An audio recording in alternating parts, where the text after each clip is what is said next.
అధికారంలో ఉంటే వాళ్ళతో అందులో ఉన్నటువంటి నాయకులతో ర్యాపో మెయింటైన్ చేసి ఇప్పుడు వైసీపీ అధికారంలో ఉంది, అక్కడ ఉన్నటువంటి ఎమ్మెల్యేతోనో మంత్రులతోనో ఏ సజ్జలతోనో లేకపోతే ఏ విజయసాయిరెడ్డితోనో వైవి సుబ్బారెడ్డితోనో వీళ్ళకి ఏమన్నా మాట్లాడతా మధ్యలో సారాన్ని కనబడతా నమస్కారం పెడతా చేసుకుని వీళ్ళకి కావాల్సిన పోస్ట్ వేయించుకుని రేపు పొద్దున్న తెలుగుదేశం వచ్చింది అనుకోండి, మీరు ఎవరు మాట చెప్తే ఆ మాట వింటామయ్యా.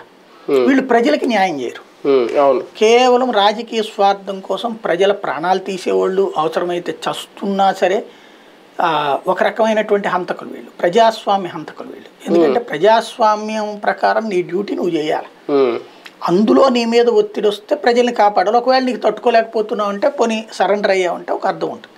కానీ అసలు పూర్తిగా రాజకీయ పార్టీ కార్యకర్తలాగానే పనిచేస్తారు ఎవడు అధికారంలో ఉంటేవాడు. ఇది ఒక వర్గం. ఈ వర్గమే అత్యంత ప్రమాదకరమైన వర్గం. వీళ్ళు ఎటుంటే ఏ ఎండకు ఆ గొడవ పడతారు.